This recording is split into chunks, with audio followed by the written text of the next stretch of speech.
All right, welcome. We're here with the Founder's Journey, and we're interviewing today Cristina Carl, who's the CEO of Edify, and Steve Walsh, who is also an angel investor. Cristina, it's great to have you on the show today. Why don't you give us a brief introduction to yourself and to Edify? Thanks for having me, Guy. It's always a great opportunity when we get to talk about what we're building, right? So thanks for the platform. Well, Edify started actually because when we were in the Philippines, my co-founder and I, Vanessa, realized that there was really this need for a way for us to help the current people who are looking for opportunities to go abroad within the hospitality industry. But there was still this gap, from university to industry. And so we were providing that training. At first, it was just providing the pathway. And then we started to create online modules and such and training. And of course, when the pandemic hit, there was no more travel, and that created a whole different set of challenges for us. And our clients, then universities, asked us to provide a solution. And that's when we ended up with Edify. And it really became our mission to bridge the gap in hospitality training and focus to provide those opportunities for immigrants, new American learners. And little by little, it evolved. And before we knew it, we had VR modules and an AI-powered platform that was goals-based. And now here we are, fresh off of our funding round and ready to grow. So that's a little bit about how we started and where we're at now. That's great. Well, I want to dig into a little bit about a couple of things you said, but before we do so, I'd like to introduce Steve. Steve, obviously, you seem to have been an investor for a while now. You actually have your own thing you call Hands-on Angel. I saw your website. So I'd like to hear a little bit about you. Obviously, we want to get into how you met Cristina. I'm sure you're part of her initial fundraising round. So why don't you introduce yourself, Steve? Great. Well, thanks for having me, Guy. And I've been doing this going on almost 7 years. I like to call myself a recovering operator turned angel investor and entrepreneur. I had a 25-year career, mostly in the U.S. broadband and telecom space. I helped a couple of companies that everybody loves to hate in Cox and Comcast start B2B divisions from scratch and grew them into multi-billions of dollars in both cases. So that was fun. Left about 7 years ago, and I really had a passion for helping early stage founders, sort of helping that next generation of founders grow and build companies. And I wanted to get exposure or more exposure to alternative assets like startups. And because I was a pretty patient investor, I had a very long-term thesis. And what I realized pretty quickly was, old dudes know a lot of crap and a lot of people. And that could be pretty valuable to early stage funders and founders because they need connections, they need funding, but they also need at times business guidance from someone that maybe has done it before or built companies or built enterprise sales organizations. So that's what I started doing. And I started with this thesis of do no harm and see how helpful I can be. And I started to write small checks into early stage companies in areas that I knew about or cared about. And that included B2B SaaS, fintech, because I know how money moves, ed tech. My dad was a principal for 35 years, so right in Cristina's sweet spot. And over the last 6 years, I've built a company called Hands-on Angel, which is an early stage ecosystem for founders. I help them raise money, work in their pitch deck, introduce investors, and I invest in them as well. And over the last 6 years, I've backed 66 companies. Those 66 companies, 35 of them have gotten to Series A. 8 of them have exited in some form or fashion, public, got acqui-hired. And those 66 companies have raised over $1 billion combined. And I'm extremely proud to say my friend Cristina here is one of my portfolio companies. I'm in her current round, helped her raise a round. And to your question about how I met Cristina, I was extremely fortunate about a year and a half ago. A mutual friend of ours, Sid Rao at the Capital Factory out of Austin, Texas, which is where Cristina lives when she's not in the Philippines, called me and said, hey, I do deal flow with that team. And he said, I have everything you love. I go, what do I love? He goes, I have a immigrant female founder, badass, building an awesome company in ed tech. She's got traction. She's profitable. She kills it. Oh, and she went to Yale. She's a 3-time restaurant exited founder. I'm like, okay, and he showed me the revenue and everything. And I'm like, okay, what's the problem? He goes, she doesn't know how to raise money. She's never done it before. And I think you'd love her if you met her, and I think you can help her. And that's how we got connected. And one thing led to another. And I fell in love with what Cristina was building, and more importantly, the team she was building and how hard she works and how humble she is and how smart she is. And about a third of my portfolio is actually founders that look like Cristina. They don't look like me. They're not middle-aged white dudes. They might be immigrants. They could be female founders. And what I realized pretty quickly, Guy, and you know this from being an angel investor, founders that look like Cristina, no matter how good they are and how smart they are and how great their company is, just have a harder time raising capital, which I think is ridiculous. So I've made it part of my mission to give access to those founders. So that's how we met. That's how I got here. And it's truly been a blessing to get to know Cristina, her family, and the unbelievable company she's building at Edify. She's humble in how she describes it. It is one of those companies that, you don't know it till you see it, but when you see it, you're like, holy crap, well, I saw it and it looks like Edify. That's great. Sounds like you and I have a similar background in that I was an executive for a while, and then I decided to try my hand at helping out early stage companies. Ed tech is all. Isn't this so much more fun? Oh, it is a blast. It really is. But here's my problem. Like you said, older guys know a lot, and we could add a lot of value. My problem is this: sometimes I add too much. Like I can't keep my mouth shut. Like you don't know where to stop. Like you just start giving advice and giving ideas, and maybe sometimes it's just too much, right? I don't know if you have that same experience, but that's my problem. You can ask my founder here that question. I have a big mouth. I'll tell you, for me, it's really important to get founders who are coachable. And coachable doesn't mean they do anything that I say. It means that they're open to other ideas and their willingness to learn. I really look for founders like that. Like Cristina is incredibly capable and incredibly smart. She doesn't need my help, but she wants it because she thinks that it can help Edify go faster.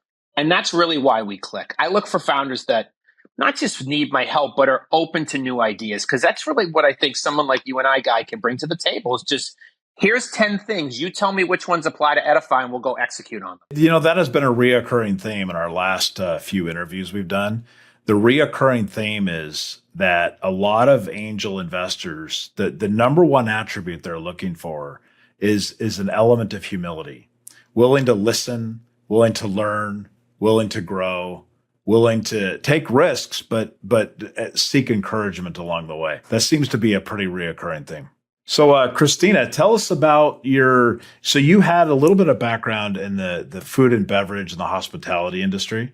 So Cristina, you have a little bit of background in it seems like, I think you went to the Institute of Culinary Education or something like that. So and then you went and worked in hospitality. So where did you make the leap from working in hospitality to deciding to go do something to try to improve it?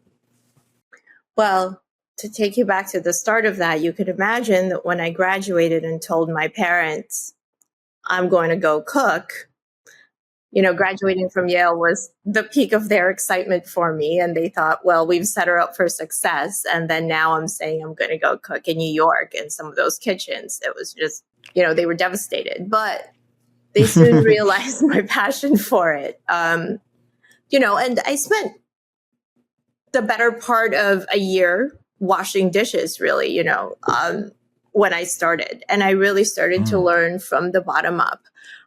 And part of that was understanding who made up the heart of the industry. And that's people that look like me, immigrants, new American learners, people looking for a new start, a leg up in America, in the industry. But I always saw this sort of recurring theme of either people not knowing how to sort of carve out a career in the industry, or people just getting stuck in one position.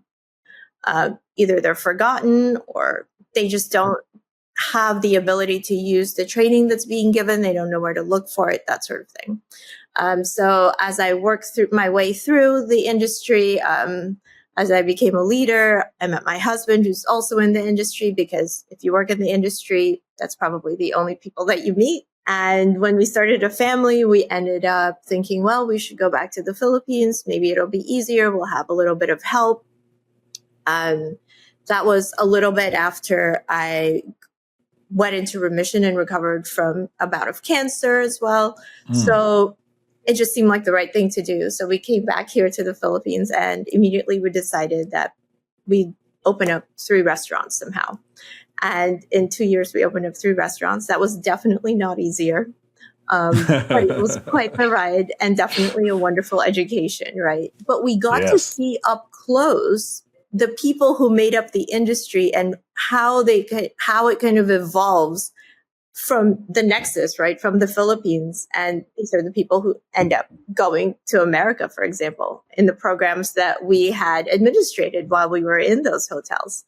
So, and that's how sort of the idea of Edify started. And we started to see, hey, we can really make a difference here.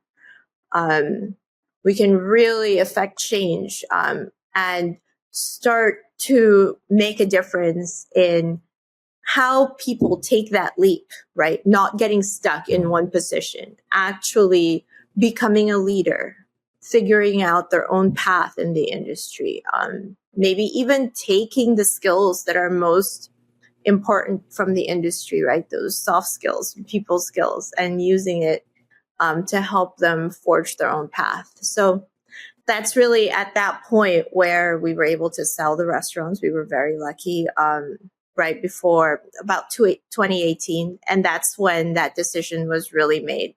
Hey, it's time to really start on this path of helping. So that's where the story starts of Edify. Seems like the Edify is a reflection of your experience. Like, what would you have needed to have gotten into this faster, or gotten a quicker step into the hospitality business? Absolutely. So many times where I found myself sort of held back, maybe because I didn't know who to turn to. I wasn't as proactive as I should have been. But then as I became a leader and understanding my own experiences, I also felt that I didn't have enough tools. I didn't have the time. The industry suffers perennially from not having enough people, right? And so everyone's just overstretched constantly. So we're basically building, one, what we wished we had. Our whole team's, a lot of us are from hospitality, but 2, what we constantly hear from our customers and what they need. And as Steve said, when we first met, we were already profitable, but that's why, because we always led with, what do the customers need? Let's build that, right? Because we had to make things that would generate revenue from the very beginning. And so that's sort of how we've built from day one.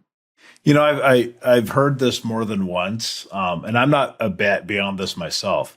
Mom and your opinion of what mom and dad thought of your career choice, has that improved now? Because I've heard this more than once, by the way. You're not the only one to say that. I decided to go do this and mom and dad were freaking out. And by the way, that's the same thing that happened in my life too. So there's no difference here. Is mom and dad looking at you with a little bit more pride now, or? They're Asian parents, so that's a forever lifelong thing. But, we've kind of gotten through that. They understand a little more about what I'm building. Of course, trying to explain what I'm doing now is probably even more challenging, right? With all the tech that's buried into what we're actually offering. So I think that part makes it a little more fun, the conversation, certainly. What exactly is it? And how does that happen? But for sure, them seeing the evolution, right, of the business, of the team, how it's all grown, that definitely gives them pride. But I think also the biggest thing where they really see it is the change that they see of people that go through it, right? Of course, they go through the Facebook and the Instagram and such. And when they see those stories come to life, and they know those lives, right? They grew up around that. They see it every day. So that's really where I think they start to say, oh, that's really cool. So you got involved in the Capital Foundry. I want to make the connection to Steve. So, Cristina, how did you get involved with the Capital Factory in Austin? Walk us through that. What got you there? What got you introduced there?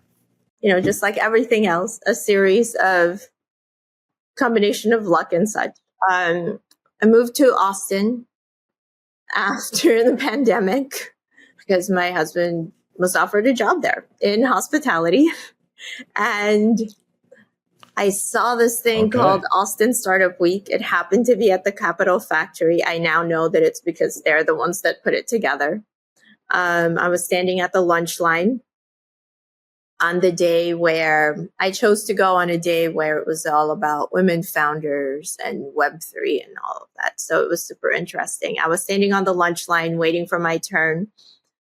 And a really nice lady came up and said, "Hey, what do you do?" And I explained it. We got to talking and she said, "Well, can we connect on LinkedIn?" And it was quite busy. It was hard to really concentrate. So we did connect. And a week later, she called me up and she said, "Oh, by the way, I'm a venture associate here at Capital Factory. We'd love to get your deck and talk about getting you to be part of our portfolio." That was really at a time when we were just trying to create these modules and trying to figure out how we could serve as many people as possible. It may not have 100% dawned on us that we had a startup on our hands at that point yet. But she certainly saw the potential. She was the first person that saw the potential. And it really went from there. That was October. We got to talking. By the time it was South by Southwest the next year, we were part of the portfolio, part of some of the programming that they put together. So it happened really quickly. And I started to learn about fundraising and the mechanics of it and how that really works and accelerators. And Sid was one of the people that was part of the venture team that helped founders fundraise. And really at that time, we were very ill prepared for it. We needed to learn the ABCs of fundraising. We didn't have the mise en place in place to get something that was off the ground that would be successful. But Sid stepped in, started introducing us. And then one of the introductions was with Steve. Like he says, we hit it off pretty quickly. That was May. Every year I come during the summer to the Philippines because obviously we have a large team here. I was here. He started introducing me to all these people. One of which was Curdy Levy, who was the MD of Techstars Boston. Before I knew it, we were part of Techstars Boston, and it just kind of went from there, right? I mean, it was really fast. It was such a fast transition from realizing, oh, are we going to do this? Are we a startup? Oh gosh, we are. That's what we did. And then Steve helped, like, how do we put this together? And having that kind of partner who was just so confident and understood what we needed and didn't take it against us that we didn't know enough about the process, and just trusted that, we're operators, right? That's what we know. We know our business. But there are so many other things to learn outside of that, right? To be successful and to put yourself in a place where you're giving yourself the best chances to win. So that's how we started. So Steve, walk us through, obviously your network is part of, you have this network of deal flow kind of angel firms that you've been involved with. And so obviously Capital Factory is one of them. So walk us through the first impression, the connection with Cristina.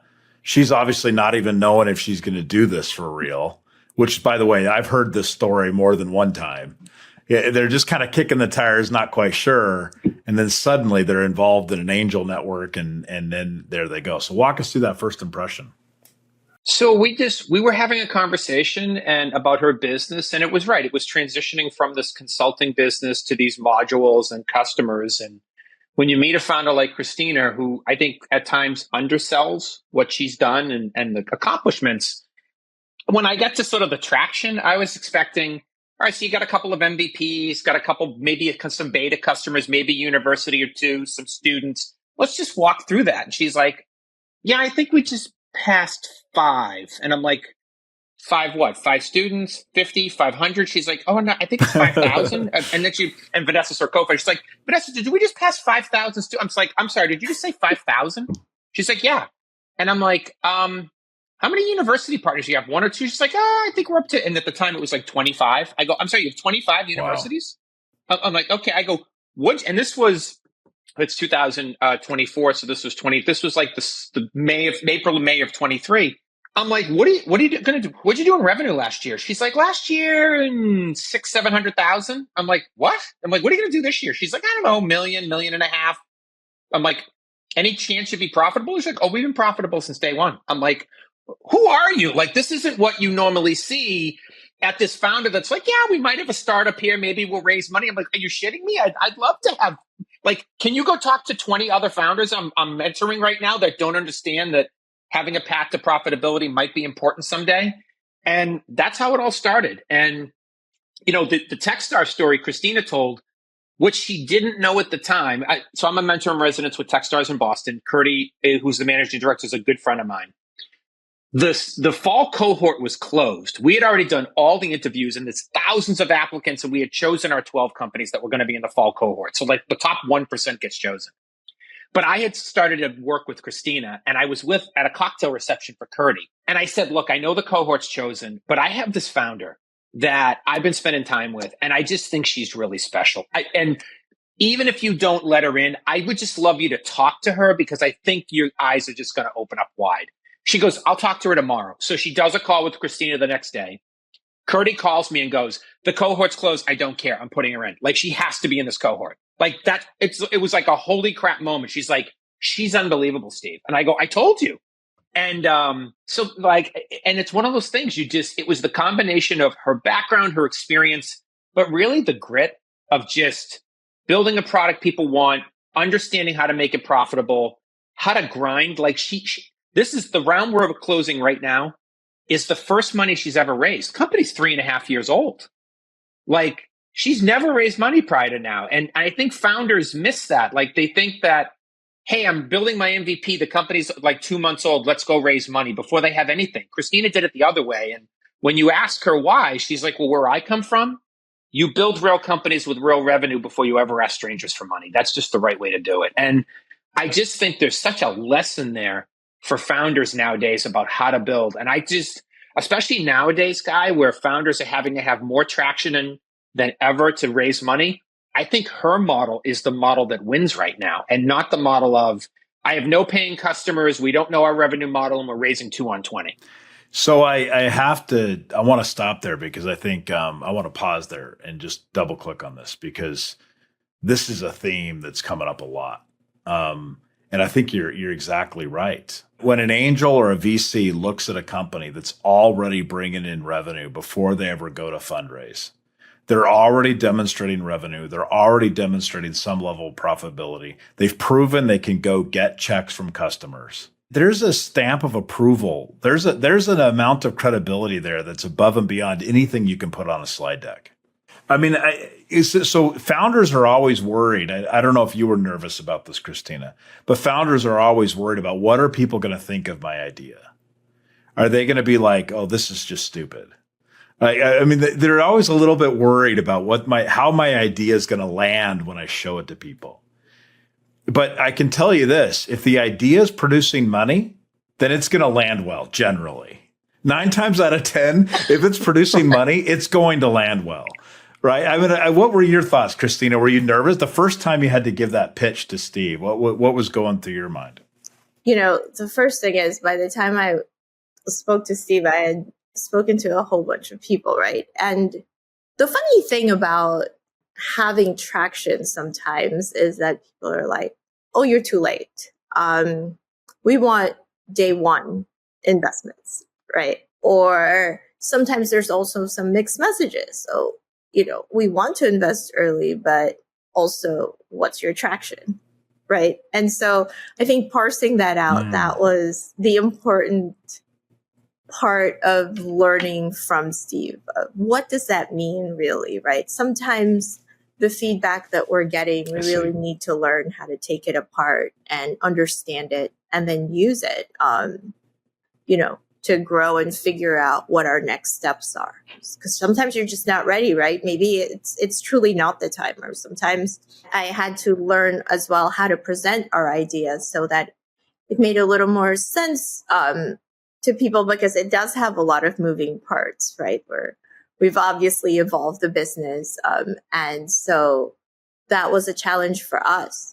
And wrapping that into a story that made sense, that people could connect with, and could see sort of what we were after and what we were building from a foundation that started in a completely different area, right? So it was always really interesting to see what people thought. But I'm an immigrant.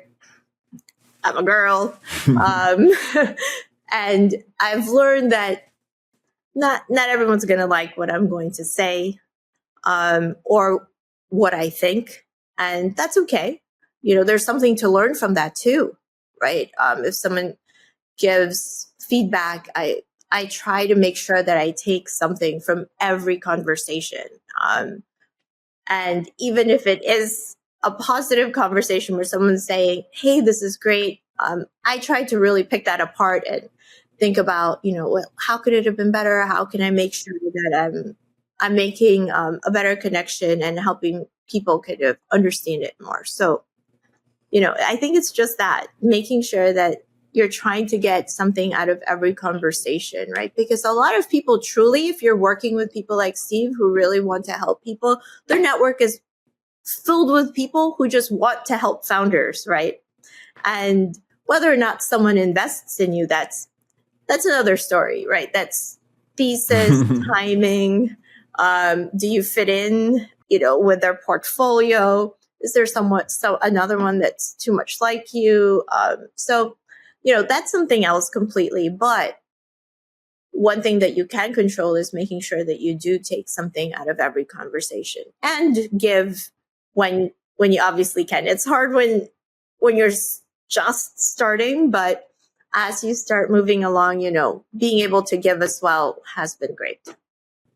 What I've noticed, Steve and Cristina, is that a lot of early founders, especially people that have never been involved in this before, think that there's a way to do things. They think that there's a recipe or a formula to follow. To use your cooking analogy, Cristina, they think there's a way to do it. And then they get what you referred to as mixed messages, because what they learn is there is no way.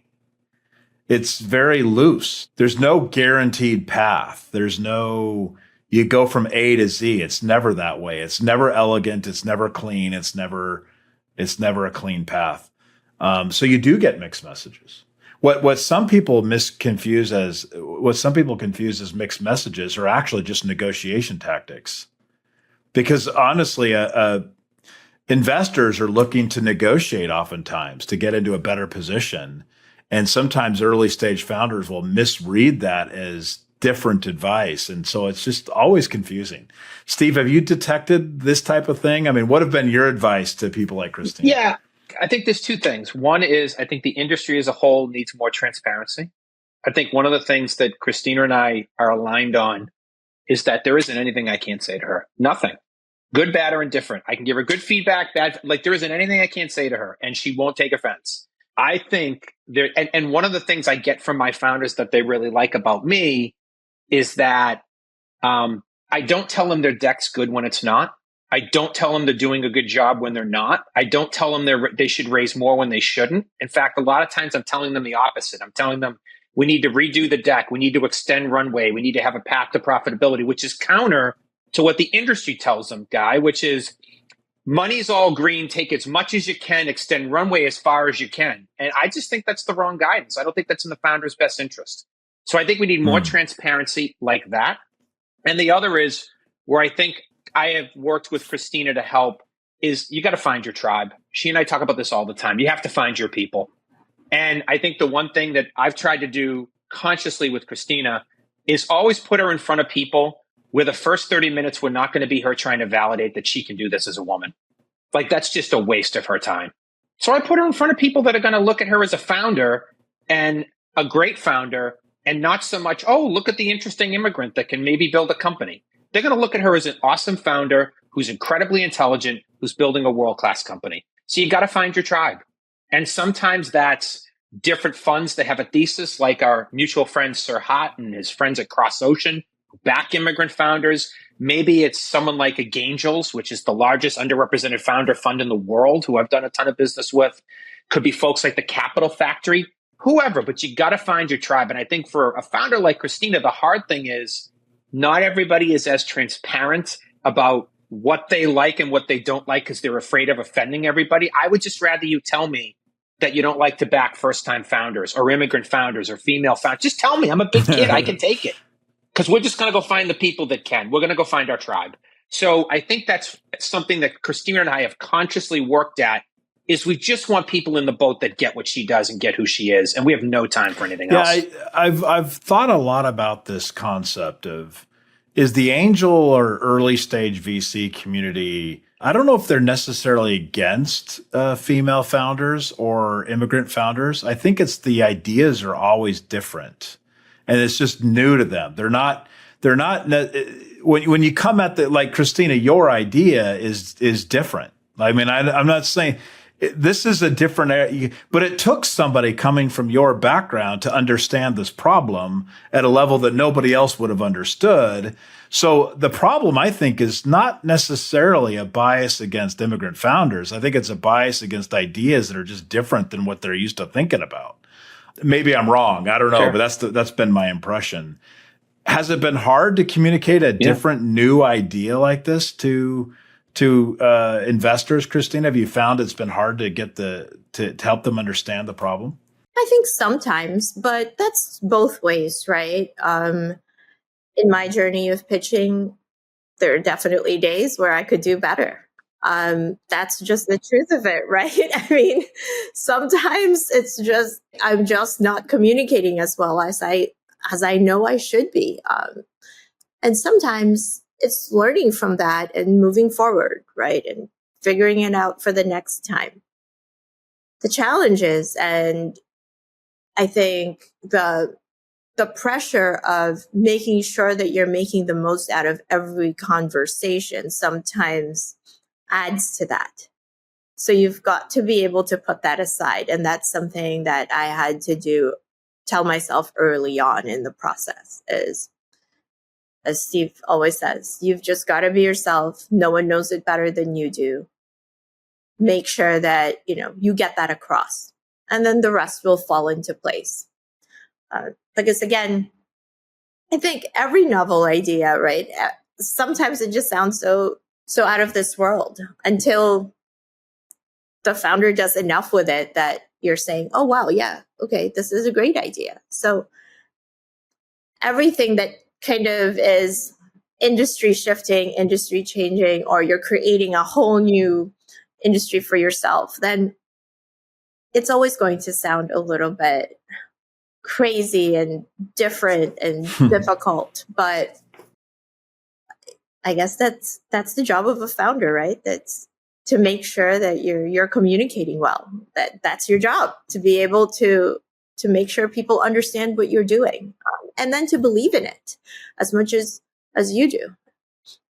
But as what Steve said, I think is pretty important. There's just because one group or one person doesn't click with you doesn't mean that there's not a whole tribe of people out there that will click with you. You just got to find them. So really, it's not about. I think it's an exercise in communicating your idea clearly, but it's also an exercise of finding the people that you'll gel with. And I wouldn't accept one closed door as a final conclusion on the viability of your product. It's really finding the right people that will listen. For sure. I mean, yeah, guys, that's a good point. All too often, founders underestimate how hard this is. Christina's a great example. So Cristina, ridiculous revenue growth, profitable, doesn't need to raise this money, is raising it to go faster and grow. Cristina, keep me honest. The round's taken 7 months and probably we're over 200 conversations at this point. And she's the exception, guys. She has more traction, more revenue, more profitability than anyone I've ever seen in the last 6 years.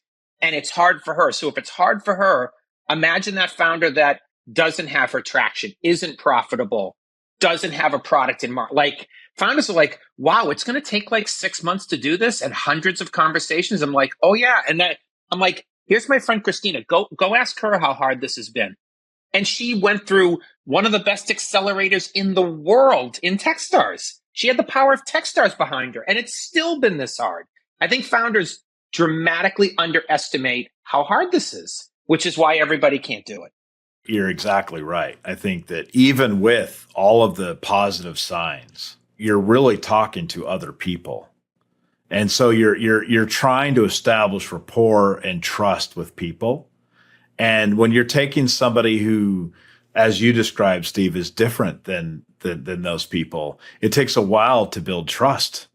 And that trust building, I mean, how long does it take to build a friendship? I mean, I can tell that you and Cristina would be considered friends at this point. I mean, you trust each other, right? Absolutely. But how long does it take for trust to build? I mean, sometimes we just have this unhealthy attitude about how much you should trust somebody. I mean, at what point do you just decide, oh, I'm going to trust somebody, I'm going to give them a bunch of money, or I'm going to trust somebody, I'm going to listen to everything they say and follow their advice? I mean, at what point do you decide, yes, I do trust this person? I mean, that takes time, right? It just takes energy. It takes effort. I mean, I'm in a relationship with my wife that took 27 years to build. I mean, that was a long effort, right? This didn't happen overnight, right? We have this weird attitude when it comes to fundraising that we expect to walk in with the Cinderella story and some VC firm give us a bunch of money overnight. I mean, that's just not a reality that I've ever seen happen. I mean, Cristina, the group that's leading Christina's round, Cristina, what are we on? Probably 5 months. And would you say 20 to 25 conversations with them? Oh, for sure. I mean, the relationship actually started at demo day in December, where one of the members saw our demo day pitch, and, conversation kept evolving from there. So definitely a long, runway to where we got to. But I mean, if you think about it, it should be hard, right? On both sides. You want to make sure that you're getting investors that make sense for you and your company. And investors should feel comfortable with you. As a founder, you want that. Otherwise, that relationship could really make an impact that you don't want in your company, as the future comes, right? And things kind of unfold, because it's tough. Building a company is tough. Building a startup where things are faster, more is expected, is even tougher. So just as building a startup is tough, raising money, it shouldn't really be a surprise. Sometimes, for sure, it gets frustrating because, for me, that became my full-time job, right? And I was lucky because I've got a really great team and a really great co-founder who said, go focus on that, and we'll focus on operations. So I was spoiled. Not everyone has that luxury. But it truly is a full-time job that takes everything inside of you to get through it, right? But at the end of the day, I don't think I ever expected it to be easy, but definitely had sort of the peaks and valleys that maybe some were higher than I thought and some lower than I thought, as things always turn out to be, but very akin to building a startup. So I think we've kind of concluded that this is a process and it takes time to build relationships and because honestly, the relationship you have with your early investors is going to be very important to your success, right? I mean, it just is. So we heard Steve talk about the attributes of a founder. openness, humility, willingness to learn, grit. Christina, obviously, one of the attributes I'm getting from Steve just right off the gate is his openness and transparency, his willingness to tell you what you may not want to hear. Are there any other attributes that you thought were really good in the people that have invested in your company early on? Well, I've got ex-founders, right? So people who are curious, open to new ideas, and willing to take a risk, right? I mean, founders obviously have this slant towards being able to take more risk on and gritting that through, right? So putting all of those attributes together. So having ex-founders is a really great thing as early investors, because a lot of times it's not just pushing through those tough times, but it's about embracing the messiness and the unpredictability of that journey. So having ex-founders is very helpful because they can kind of help you through that. But not only that, they also understand and expect it as well. So being able to go through that and still find a way to learn from all of that, laugh at it half the time, and get back up, those really key attributes that are very helpful in early investors and, in your company. So Steve, we're the audience for this podcast is primarily going to be early stage founders that are looking to understand more about this world so they can go ask for money. So what advice would you give that Cristina did well, advice that you would give to early stage founders looking to connect with people like yourself? I think be patient, because this is a journey that's a long one. The journey on average, if I look at my eight exits, it's 5 to 10 years. So be patient with yourself, with your employees, with your investors. You said it earlier, Guy, be humble. Have humility that you probably, even though you might have gone to Yale and had 20 years in the industry, you may not know everything about everything. And that's okay. You're not supposed to. And have the humility to be able to raise your hand and ask for help. I think those are the two things. I say it all the time. The reason my company is called Hands on Angel is I'm not looking to be dumb money. I'm not looking to write a check and walk away from the founder. And I tell every founder that I invest in, my goal in life is to make you wildly successful. So if you're not up for that, and you're not up for me asking questions and finding how many introductions I can make to the point where you almost say, no mas, I'm good, then don't take my money. Don't take my money, because I'm not that kind of investor. I have a fiduciary responsibility to myself and to my family, whose money I took to invest in your company, to make you wildly successful. So we're aligned. So when you win, I win. And I think that would be my guidance to anybody who's thinking that going down this journey. That's great. Cristina, we'll wrap up with the final word about Edify. Obviously, both you and Steve are equally invested in Edify's success. I understand a little bit about the value proposition in terms of the person wanting to understand and learn the hospitality business so they can work in it. But maybe you can walk me through what the value is from a company's perspective. What would a company get from utilizing Edify? What value would they get out of your product? Absolutely. So for a company to use our platform, that means that the hotel now has an evergreen pipeline of talent that has purposefully looked for a career in the industry, right? Because a lot of times it's second, third, and fourth jobs. But no, this talent is some people looking for a career in this industry, trained in this industry.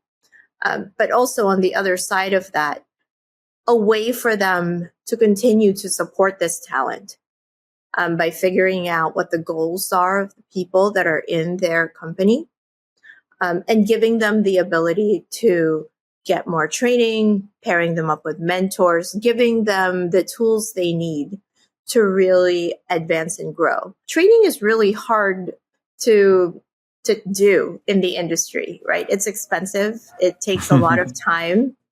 And in an industry where the turnover rate is 300%, and it has the highest quit rate of any industry, that training becomes a gargantuan task that just is really difficult. So we're giving an option here and a solution that is flexible, on demand, and really personalized to each employee, which really up to now couldn't be done, right? Because of the number of people who work in the industry. If you think about it, there are 300 million people in the industry. It's the second largest by industry. So having the ability to do it flexibly anytime, anywhere, doing it in a personalized way, and making it so that it can also understand in the different languages of everyone who's in the industry, right? Those are ways that companies can really use our platform to help them retain the talent that they need so badly and continue to help them grow the careers that they're looking for in the industry. Are you seeing that the VR headsets are actually providing a practical reality for hands-on training that works? For sure. As we've seen it in university students, for example, the schools are reporting a lot higher retention rates, and just the efficacy and efficiency of being able to do it in headset has been a game changer for a lot of these universities. Being able to train catastrophic scenarios, emergency scenarios, fire, earthquake drills, that sort of thing, that's really difficult to do in person. So being able to recreate those scenarios and constantly train and retrain, that's the only way you're actually going to be good at responding to it when it happens, right? You can read about it and do it, a 1-day training on it every quarter or once a year even. But unless you're constantly training it and it becomes muscle memory, you're not really going to be as confident when it happens. So this is a really great way to do it as well. So we've seen really great response from the users that we've had using the headset. Wow, great. Well, that sounds like exciting. I haven't seen too many effective practical applications of VR headsets, so it's nice to hear that you found one. Well, hey, it's been great talking to you too, Cristina. It's wonderful to meet you. Sounds like you're on the path to success. I really hope this continues to be successful for you. I know there's a real big need for companies to have a better training outlet, especially for hiring people from overseas. So that's great. Steve, wonderful to meet you as well. Appreciate the time today.